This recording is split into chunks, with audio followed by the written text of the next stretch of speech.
Hello friends, welcome to my channel PCS with Chauhan. Guys, मेरा नाम है कीरत चौहान और यहाँ हम करें दृष्टि आईएएस की क्विक बुक, तो जिसमें हमारा भारतीय संविधान, राज्य व्यवस्था एंड गवर्नेंस चल रहा है। चैप्टर 8 है, जो कि है आपका राज्य के नीति निर्देशक तत्व, यानी कि DPSP। ठीक है, पार्ट 2। और गाइस, यहाँ पे मेरा व्हाट्सएप नंबर आप देख सकते हैं। अगर आपको कोई हेल्प चाहिए व्हाट्सएप करिए।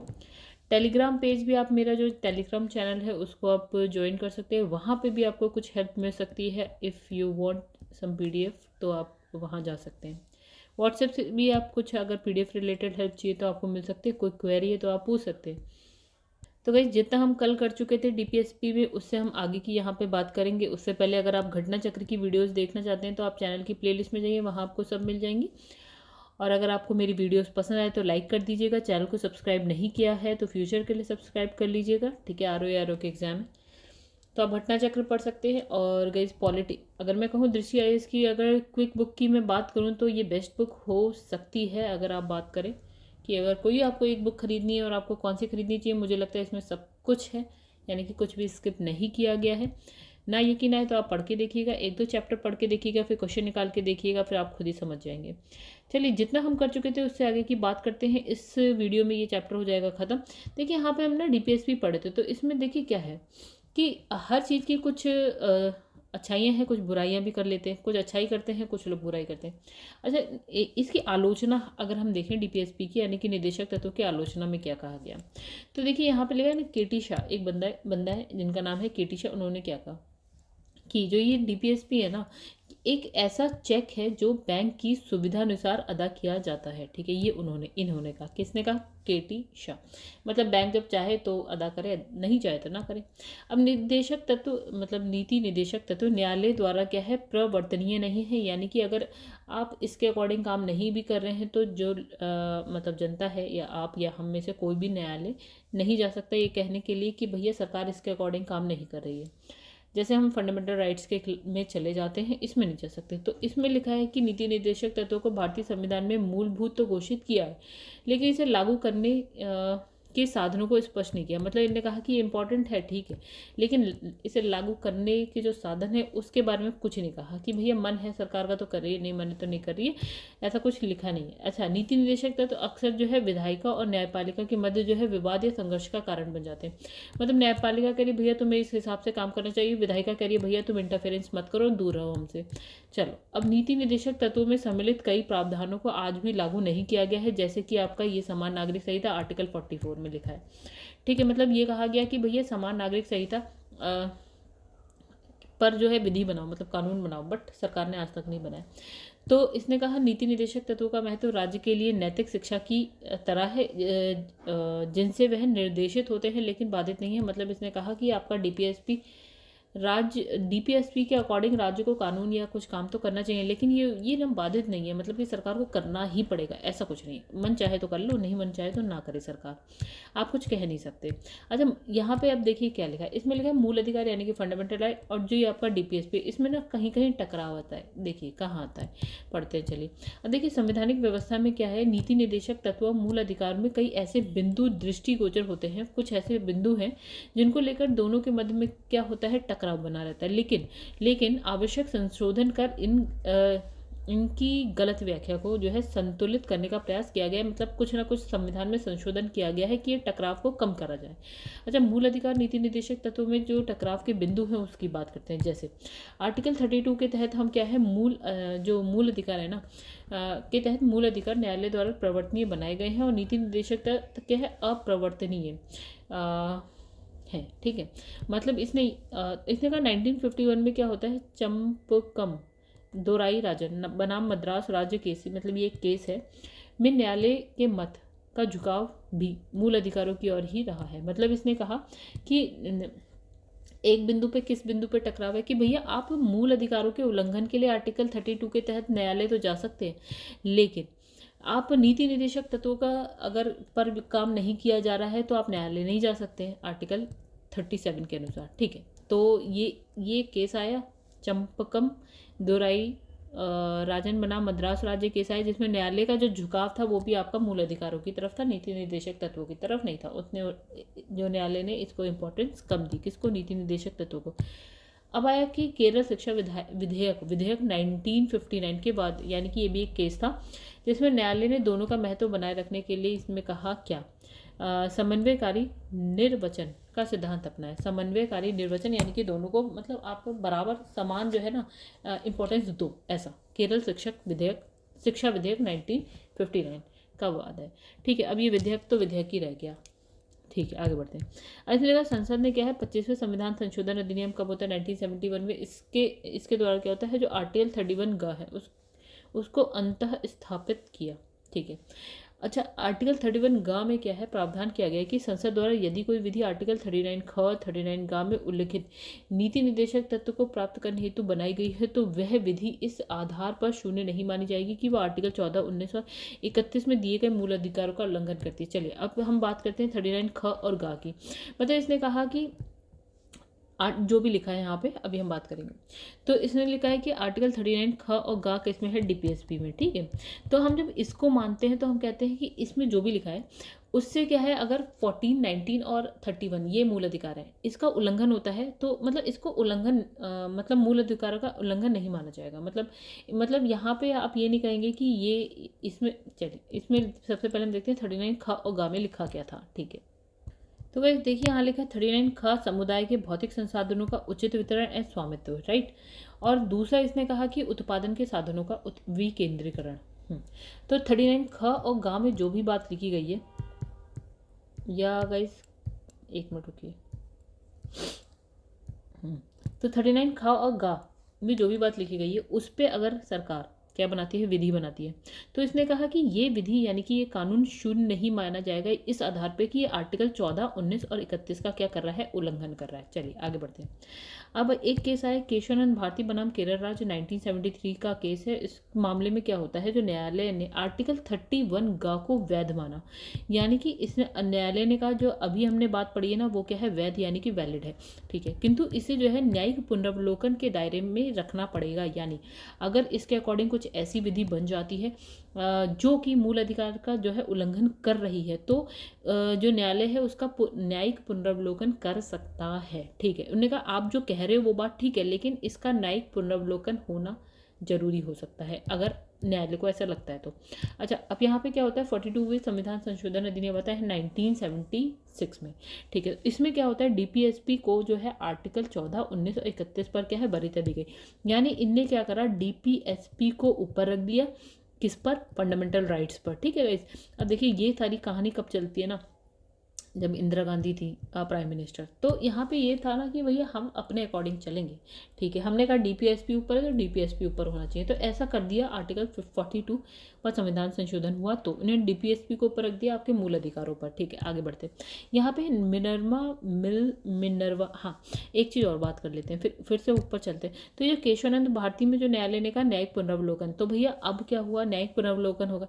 अब इंदिरा गांधी ने क्या किया भैया, इन्होंने हमेशा ना इनकी और न्यायालय की मतलब लड़ाई चल रही है कि मैंने ये कहा न्यायालय ने ये कहा, मैंने ये कहा न्यायालय ने कहा, ये वाला।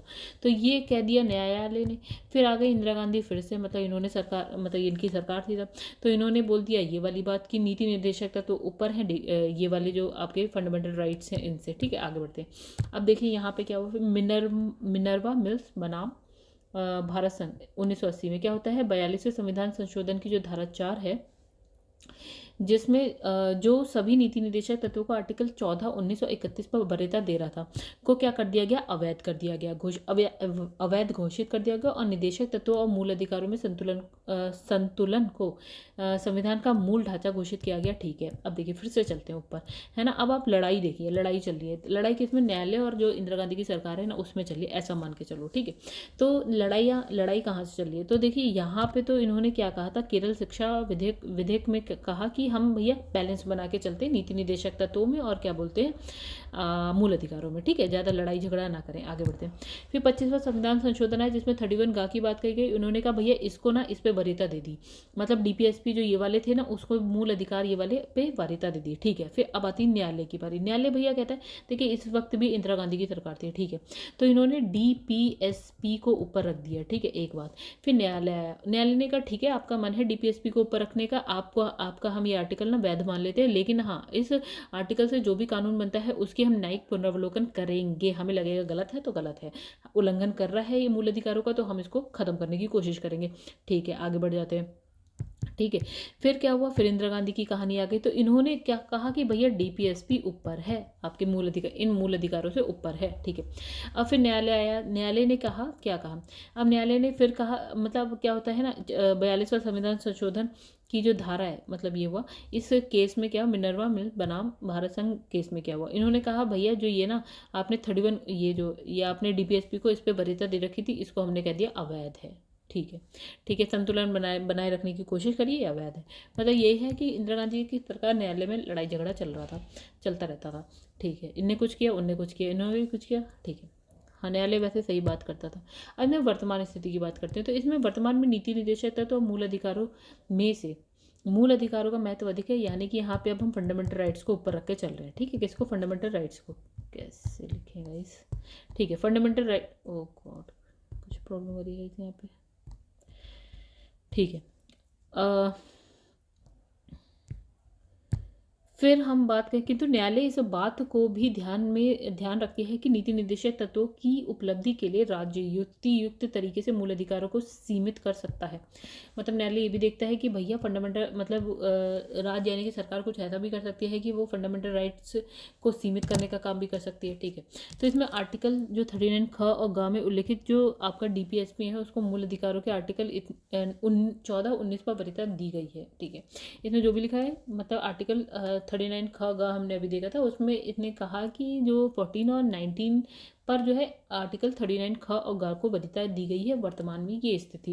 अच्छा, निदेशक तत्वों के क्रियान्वयन की बात करते हैं। इसमें लिखा है संविधान लागू होने के बाद क्या होता है, सरकार द्वारा 1950 से नीति निर्देशक तत्वों की में उल्लिखित आदर्शों की प्राप्ति के लिए अनेक जो है योजनागत प्रयास किए गए हैं, और ये प्रक्रिया आगे भी जारी है। मतलब हम जो है नीति निर्देशक तत्व को लागू करने का प्रयास कर रहे हैं, बहुत सारी ऐसी योजना बनी है। अब तक कई नीति निर्देशक तत्व को योजनाओं का आधार बनाया गया है। ये नीति निर्देशक तत्व और क्या है, संविधान संबंधित योजनाएं, मतलब हमने जो नीति निर्देशक तत्वों को लागू करना है उसके लिए जो भी योजनाएं बनाई गई हैं उसकी बात करते हैं हमने। ठीक, अब देखिए यहाँ पे लिखा है संबंधित व्यवहारिक योजनाएं, मतलब नीति निर्देशक तत्व को पूरा करने के लिए, मतलब उस पर काम करने के लिए जो योजनाएं बनी हैं हम उसकी बात यहाँ पे करेंगे। ठीक है, कुछ हैं योजनाएं बहुत सारी। चलिए, अब देखिए यहाँ पे लिखा है भूमि सुधार, इसमें आर्टिकल 39 भूमि सुधार के माध्यम से विकेंद्रीकरण का प्रयास करा गया। जमींदारी उन्मूलन, यानी जमींदारी को खत्म करने वाली बात होगी यहाँ पे। समान कार्य हेतु समान वेतन के आधार पर समान पारिश्रमिक अधिनियम, ये आया 1976 में। ये आया है नीति निर्देशक तत्व आर्टिकल 39 के लिए। ठीक है, 40 के लिए क्या होता है, देखिए 73rd और 74वां संविधान संशोधन होता है, किस लिए, स्थानीय निकायों के लिए होता है, यानी कि पंचायत और नगर पालिका के लिए हुआ ये काम हुआ। ठीक है, अब आगे बढ़ते हैं। 41 में क्या लिखा है कि औद्योगिक विवाद अधिनियम आता है, न्यूनतम मजदूरी अधिनियम आता है, मनरेगा योजना आती है, दिव्यांगों हेतु आरक्षण है, वृद्धों हेतु पेंशन योजना आता है, मातृत्व सुधार योजना। मतलब इसने कहा जो आर्टिकल 41 डीपीएसपी था ना, उसके लिए सरकार ने क्या काम किया, ये काम किया। ठीक है, आगे बढ़ते हैं। आर्टिकल 45 के लिए देखिए 86वां संविधान संशोधन अधिनियम 2002। ठीक है, पहले चलिए हम एक काम करते हैं ना, 45 पढ़ लेते हैं, फिर आप समझ जाएंगे कि सरकार ने इस जो है डीपीएसपी के लिए क्या किया। देखिए 45 में लिखा है 6 साल से कम के बच्चे के लिए ना क्या करना है, उनकी देखभाल और शिक्षा का काम करना है। ठीक है, तो अब ये नीति निर्देशक तत्व में लिखा था, तो सरकार ने इस पर क्या काम किया, आइए चलिए देखते हैं।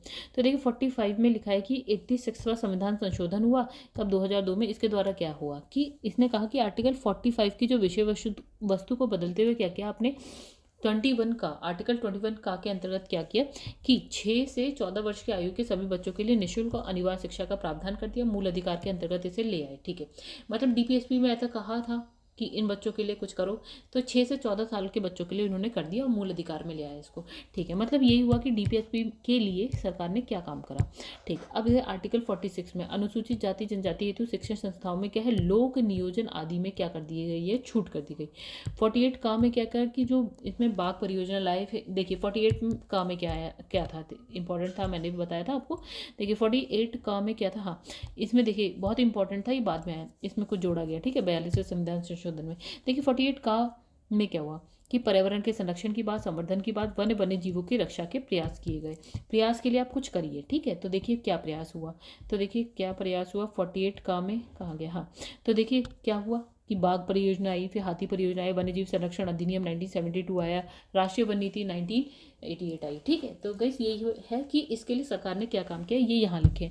तो 49 में राष्ट्रीय महत्व के स्मारक के संरक्षण के लिए, पर्यटन को बढ़ावा देने के लिए क्या है, बहुत सारी योजनाएं आई। 51 के लिए क्या हुआ कि पंचशील समझौता हुआ, गुट निरपेक्ष आंदोलन की स्थापना आदि, ये सारे काम हुए। तो हम ये भी पढ़ चुके हैं। तो गाइस ये बेहतरीन बुक मुझे लगती है, मुझे लगता है कि बहुत मोटी बुक भी नहीं है और इसमें आपको सब कुछ मिलेगा, सब कुछ छोड़ा ही नहीं है इन्होंने, ठीक है। पीसीएस के लिए भी पढ़ना है, बेहतरीन बुक है, यूपीएससी के लिए तो है ही है। चलिए अब यहाँ पे देखिए क्या लिखा है, मूल अधिकार और राज्य के नीति निर्देशक तत्व में अंतर की बात कर लेते हैं। देखिए यहाँ पे क्या लिखा है, यहाँ लिखा है आपका फंडामेंटल राइट्स लिखे हैं, यहाँ पे आपके राज्य के नीति निर्देशक तत्व यानी कि डीपीएसपी लिखे हैं, ठीक है। इसमें लिखा है कि अगर हम बात करें कि फंडामेंटल राइट जो है कौन से भाग में आता है, संविधान के भाग 3 में, और ये कौन से में आता है, भाग 4 में। इसमें कौन से आर्टिकल आते हैं, आर्टिकल 12 से लेकर 35 और आर्टिकल 36 से 51 तक किस में आते हैं, डीपीएसपी में आ जाते हैं। अच्छा, ये व्यक्तियों को दिया गया क्या है, अधिकार है, मतलब जो मूल अधिकार है वो किसको दिया गया है, व्यक्तियों को। अच्छा, अब डीपीएसपी की बात करें तो ये क्या है, राज्य को सौंपे गए दायित्व है, राज्य यानी कि सरकार को ये दायित्व दिए गए हैं जिसके माध्यम से सरकार सुशासन की स्थापना करे है, लोक कल्याण के लिए काम करे, लोक कल्याण सुनिश्चित करने की कोशिश करे, ठीक है। अब फंडामेंटल राइट्स क्या होते हैं, प्रवर्तनीय होते हैं, यानी कि अगर इसका उल्लंघन होता है तो आप न्यायालय जा सकते हैं, लेकिन डीपीएसपी के लिए आप नहीं जा सकते। क्यों? क्योंकि ये प्रवर्तनीय होते हैं, ठीक है। अच्छा, फंडामेंटल राइट्स में क्या है, राजनीतिक लोकतंत्र का आदर्श है, ठीक है। और जो डीपीएसपी है उसमें सामाजिक आर्थिक लोकतंत्र की बात कही गई है। फिर फंडामेंटल राइट्स मूल अधिकारों का स्वरूप क्या है, सामान्यतः नकारात्मक है, ठीक है, नकारात्मक है। और जो डीपीएसपी का क्या है, स्वरूप कैसा है, सकारात्मक है, ठीक है। अच्छा, मूल अधिकारों के क्रियान्वयन होने पर क्या होता है, अनेक युक्त सीमाएं हैं, ठीक है, पर इसमें कुछ ऐसा नहीं है, ठीक है। मतलब फंडामेंटल राइट्स में क्या है, कुछ सीमाएं हैं, इसमें ऐसा कुछ नहीं है, ठीक है। मतलब एक ऐसा एग्जाम्पल ले लीजिए कि कभी देश में अगर राष्ट्रीय आपातकाल लगता है तो फंडामेंटल राइट्स का उल्लंघन सरकार खुद ही कर देगी, ठीक है।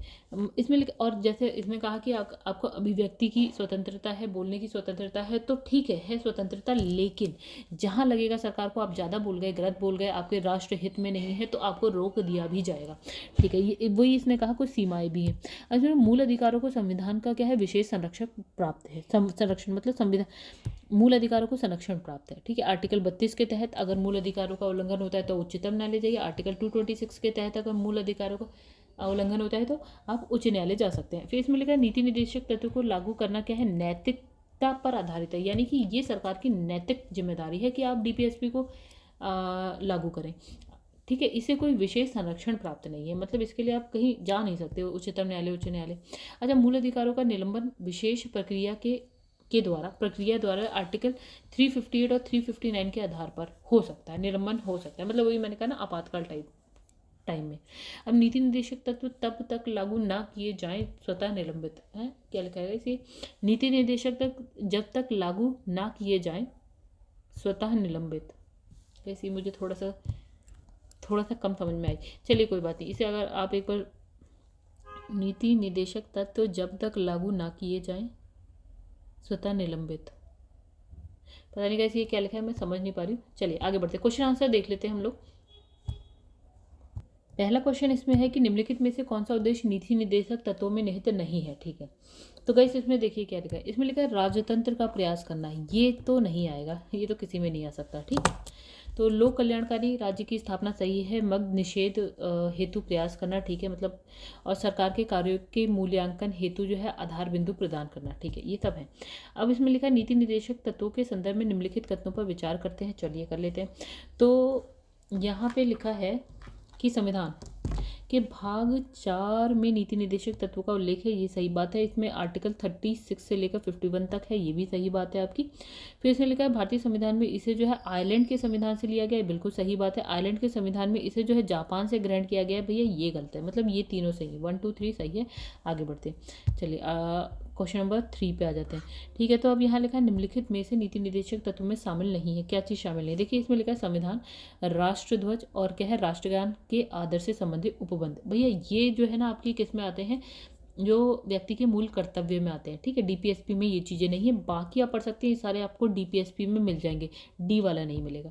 ठीक है, अब लिखा है निम्नलिखित कथनों पर विचार कीजिए। तो इसमें लिखा आर्टिकल 44 में समान नागरिक संहिता के बारे में लिखा है, बिल्कुल सही है। आर्टिकल के 40 में क्या है, केवल नगरीय निकायों के प्रशासन की बात कही गई।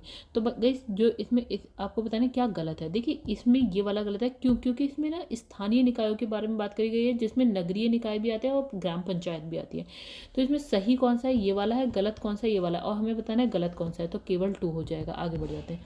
अब है क्वेश्चन नंबर 5 में कहा है कि निम्नलिखित में से किस अनुच्छेद का व्यवहारिक रूपांतरण नीति निर्माण में राष्ट्रीय स्तर पर अभी तक नहीं किया गया है। ठीक है, तो क्या नहीं किया गया है अभी तक, आर्टिकल 44 समान नागरिक संहिता की बात नहीं की गई है। आगे बढ़ते हैं। तो इसमें लिखा है हाल ही में 3 तलाक मुद्दे को लेकर भारतीय संविधान में वर्णित नीति निदेशक तत्वों के किस अनुच्छेद के राष्ट्रीय स्तर पर व्यवहारिक प्रयोग की बात जोरों पर है। तो 3 तलाक के बारे में अगर हम बात करें तो देखिए यहाँ पे ना आर्टिकल 44 की बात चल रही थी, समान नागरिक संहिता की बात करी चल रही थी। तो अब इसमें कुटीर उद्योग के विकास संबंधी सलाह किस अनुच्छेद के तहत है। कुटीर उद्योग की जब हमने बात करी थी तो ये किस अनुच्छेद, आर्टिकल 43 की। ठीक है, ये आप पढ़ सकते हैं वापस जाके। अब इसमें लिखा है कि निम्नलिखित पर विचार करिए, भारत के संविधान के संदर्भ में राज्य के नीति निदेशक तत्व की बात। इसमें लिखा है विधायिका के कर्तव्यों का निर्बंधन करते हैं। ठीक है, विधायिका के कर्तव्यों का निर्बंधन करते हैं। ठीक है, तो चलिए, और इसमें लिखा है कार्यपालिका के कृत्यों पर निर्बंधन करते हैं। तो गैस ये दोनों ही बात गलत है, ना तो 1 ना तो 2। आगे बढ़ते हैं। अब लिखा है निम्नलिखित में से किस राज्य में समान नागरिक संहिता लागू है। तो हमें पता था गोवा में लागू है। ठीक है, अब आगे बढ़ते हैं। तो ओके, अब इसमें लिखा है कि निम्नलिखित कथनों पर विचार करना है, बताना है कौन सा गलत है। ठीक है, बताना है हमें क्या कौन सा असत्य है। ठीक है, तो पहले लिखा है मूल संविधान में कुल जो है 10 नीति निदेशक तत्व हैं, 10। ठीक है, तो भैया 10 नहीं है, 10 से ज़्यादा है। अच्छा, ये भाग 4 में आता है, आर्टिकल 36 से 51 तक आता है। तो ये बात तो सही है, पहला वाला गलत है, दूसरा सही है। आर्टिकल 38 में क्या है, 44वां संविधान संशोधन द्वारा भाषा में परिवर्तन किया गया है। तो भैया ये बात भी हो गई हमारी गलत। अब देखिए 86वां संविधान संशोधन, नहीं सॉरी, ये वाली बात है सही, बिल्कुल किया गया है ना। अब है 86वें संविधान संशोधन अधिनियम 2001 द्वारा, 2002 है एक तो बात ये। ठीक है, 2001 की जगह होना चाहिए था 2 द्वारा 6 वर्ष से कम आयु के बच्चों की शिक्षा और देखभाल का प्रबंधन किया गया। तो कैसे ये 2001 ना होकर 2002 है, तो ये वाली बात भी गलत है। तो हमें बताना है कौन कौन से गलत है। तो पहला गलत, चौथा गलत, पहला गलत, चौथा गलत। आगे बढ़ जाते हैं। अब यहाँ लिखा है कि संविधान के आर्टिकल 42 संशोधन, मतलब सॉरी, संविधान के 42वें संशोधन द्वारा क्या है, निम्नलिखित में से कौन सा सिद्धांत राज्य के नीति निदेशक तत्व में जोड़ा गया। तो भैया कौन सा जोड़ा गया, देखिए ये क्या क्या जोड़ा गया था कि जो आपके ना लेबर हैं वो देखिए उद्योगों के प्रबंधन यानी कि जो मैनेजमेंट स्तर पर जो है कामगारों की सहभागिता की लेबर यूनियन जैसे बनी है, या उसके जो उसका जो मेन बंदा होता है वो जाके जो है थोड़ा सा मैनेजमेंट में वो भी जाके इन्वॉल्व हो। ठीक है, अब लिखा है किस संशोधन द्वारा नीति निर्देशक तत्वों को मूल अधिकार के आर्टिकल 14, 19 और 31 पर वरीयता दी गई। तो वो कौन सा संविधान संशोधन है जिसमें वरीयता दी गई थी। ठीक है, तो वो था आपका 42वां संविधान संशोधन 1976। ठीक है, चलो आगे बढ़ते हैं। अब इसमें राज्य के नीति निर्देशक तत्वों के बारे में निम्नलिखित कथनों पर चलो विचार कर लेते हैं कि ये इसमें बताना है क्या सही है, सत्य है, ये बताना है। ठीक है, तो इसमें बताया, देखिए इसमें लिखा है ये तत्व देश के सामाजिक और आर्थिक लोकतंत्र की व्याख्या करता है। बिल्कुल सही बात है। ठीक है, तो ये हो गई सही। अब इसने कहा इन तत्वों में अंतर्विष्ट उपबंध किसी न्यायालय द्वारा प्रवर्तनीय नहीं है। बिल्कुल सही है, ये अप्रवर्तनीय है। तो दोनों ही बात हो गई हमारी सही। क्वेश्चन नंबर 13 का सी सही है। अब लिखा है नीति निर्देशक सिद्धांत है। ठीक है, तो देखिए तो इसमें ये क्या है, वाद योग्य नहीं है, मतलब इसके उल्लंघन पे या इसके ना करने पे जो है आप जो है सुप्रीम कोर्ट या हाई कोर्ट नहीं जा सकते। ठीक है, यानी अवाद योग्य नहीं होने का मतलब अप्रवर्तनीय है। राइट, आगे बढ़ते हैं। तो अब इसमें हमें सूची 1 2 मिलाना है, मिला लेते हैं। चलिए, तो इसमें देखिए पहला इसमें लिखा आर्टिकल 40 क्या कहता है। देखिए आर्टिकल 40 ग्राम पंचायत या नगर पंचायत की बात करता है। आर्टिकल 41 में काम करने के अधिकार के बारे में, 44 है समान नागरिक संहिता के बारे में, 48 है कृषि और पशुपालन के संगठन के बारे में। तो इसका आंसर 1 2 3 4 हो गया, 1 2 3 4 यानी कि ए हो गया। चलो आगे बढ़ जाते हैं हम। ऐसे राज्य के नीति निर्देशक तत्वों के निम्नलिखित अनुच्छेदों में से कौन सा अंतर्राष्ट्रीय शांति और सुरक्षा के संदर्भ से संबंधित है। तो देखिए ये था आपका आर्टिकल नंबर 51। ठीक है, अब लिखा है संविधान निम्न में से किसके शोषण के विरुद्ध अधिकार स्वीकृत करता है। बच्चों के, जनजातियों के, स्त्री के या दलितों के। ठीक है, तो जो क्वेश्चन नंबर 17 है उसमें देखिए आपके किस किस के, तो बच्चों के भी है, स्त्री के भी है, जनजातियों के लिए, दलितों की बात नहीं करी गई। ये हो गया सी आपका। ठीक है, आगे बढ़ते हैं। लिखा है कि भारत के संविधान में अंतर्राष्ट्रीय शांति और सुरक्षा अभिवृद्धि कहाँ लिखी गई है। तो ये नीति निर्देशक तत्वों में लिखी गई है अंतर्राष्ट्रीय। अभी आर्टिकल 51 में हमने बात करी थी। तो देखिए अब क्वेश्चन नंबर 19 है, निम्नलिखित में से कौन सा एक जो है राज्य के नीति निर्देशक मतलब डीपीएसपी नहीं है, ये बताना। देखिए एक कल्याणकारी राज्य की स्थापना, बिल्कुल सही बात है। सामाजिक आर्थिक न्याय सुनिश्चित करना, ये वाली बात भी हमारी सही है। एक धार्मिक राज्य की स्थापना, भैया ये तो भारत के संविधान में कहीं नहीं लिखा है धार्मिक राज्य। ठीक है, एक धर्मनिरपेक्ष राज्य की स्थापना करना, ये तो ठीक है। तो यानी कि सी गलत है इसमें। ठीक है, आगे बढ़ते हैं। अब इसमें लिखा है भारत के संविधान के अनुसार निम्नलिखित में से कौन सा देश के शासन के लिए क्या है, आधारभूत है। देश के शासन के लिए क्या आधारभूत है। ठीक है, तो गाइस यहाँ पे कहानी कुछ ऐसे है। क्या मूल अधिकार की बात नहीं करेंगे राज्य के, क्या कौन सा देश के शासन के लिए आधारभूत है। तो गाइस इसका आंसर होगा सी, जो कि है आपका राज्य के नीति निर्देशक तत्व देश के शासन के लिए जरूरी है। मतलब बेस एक फाउंडेशन बनाने की कोशिश करते हैं। ठीक है, अब एक चीज़ गाइस मैं यहाँ पे रुक के हुई। देखिए यहाँ पे क्वेश्चन नंबर 20 लिखा है और मैंने यहाँ पे देखा क्वेश्चन नंबर 20 का जो आंसर है वो लिखा है बी, यानी कि बी में उधर लिखा है मूल कर्तव्य।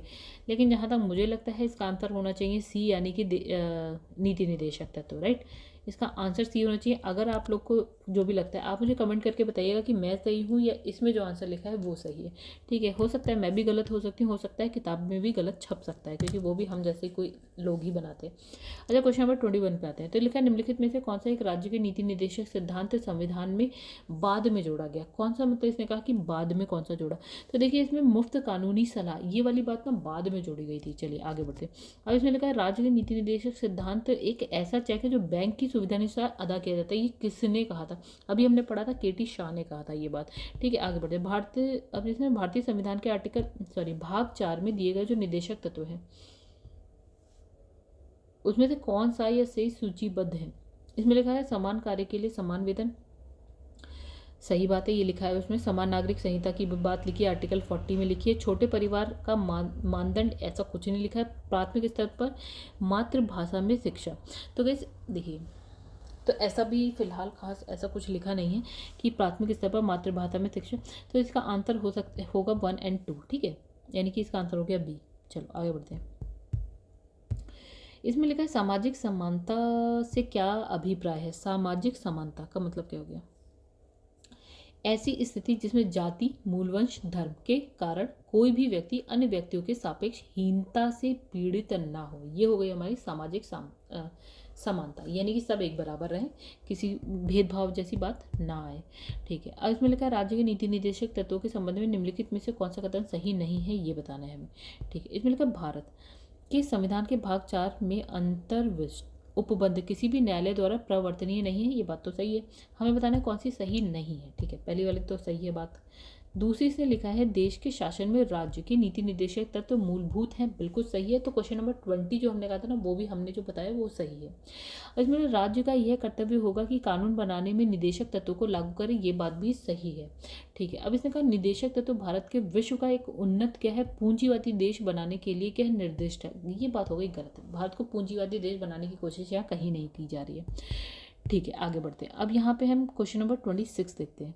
तो कैसे यानी भारत के संविधान का आर्टिकल 44 में दिया गया जो आपका समान नागरिक संहिता यूनिफॉर्म सिविल कोड के बारे में निम्नलिखित में से कौन सा कथन सही नहीं है, ये बताना है। तो इसने कहा कि ये प्रत्येक भारतीय नागरिक का एक मूल अधिकार। तो भाई साहब पहला ही लाइन गलत है, ये किसी का कोई मूल अधिकार नहीं है। एक बार भारत के पूरे राज्य क्षेत्र में नागरिकों के लिए इसे सुनिश्चित करने हेतु प्रयास करेगा, सरकार करेगी, अभी कर नहीं रही है फिलहाल। ये किसी न्यायालय द्वारा प्रवर्तनीय नहीं है, ये बात भी सही है आपकी, और ये न्यायालय द्वारा प्रवर्तनीय नहीं है तब भी संविधान की यह अपेक्षा है कि सिद्धांत के तौर पर यह हमारे देश के शासन में क्या है, मूलभूत हो। ये भी सही बात है, पहला गलत था कि ये मूल अधिकार है, ऐसा कुछ नहीं है। ठीक है, अब इसमें लिखा है कि राज्य के नीति निर्देशक तत्वों के अधीन निम्नलिखित में से कौन सा एक उपबंध नहीं है, ये बताना है। देखिए, काम करने का अधिकार है। 6 वर्ष से कम आयु के बच्चों को प्राथमिक बाल्यावस्था में देखभाल शिक्षा का उपबंध है। भारत के सभी लोगों में सामंजस्य और क्या है, सामान्य भाईचारे की प्रवृत्ति को बढ़ाना, ऐसा कुछ नहीं है। न्यायपालिका का कार्यपालिका से अलगाव, ये भी है। ठीक है, सी वाला गलत है। भारत के संविधान के निम्नलिखित में से किस भाग में एक समान सिविल संहिता का उपबंध है, यानी कि आपका ये कहाँ मिलेगा, आपका राज्य के नीति निर्देशक तत्व में यूनिफॉर्म सिविल कोड की बात कही गई है, आर्टिकल 44 में।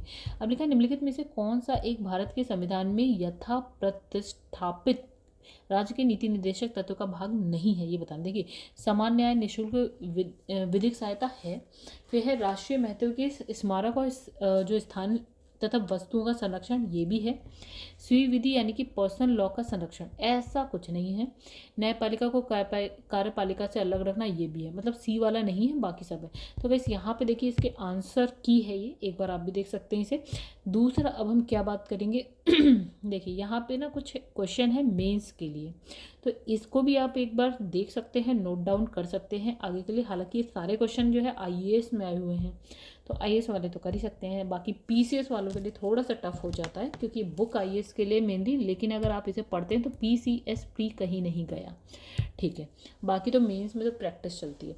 देखिए गाइस, अगर आप लोगों को घटना चक्र की वीडियो देखनी है तो आप चैनल की प्लेलिस्ट में जाइए, वहाँ पे आपको देखने को मिल जाएगी।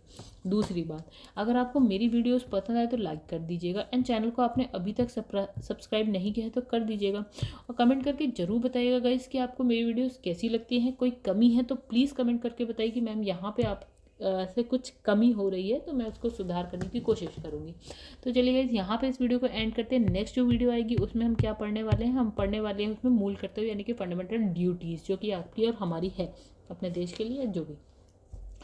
चलिए इस वीडियो को यहीं एंड करते हैं, मिलेंगे आपसे नेक्स्ट वीडियो में, तब तक के लिए धन्यवाद।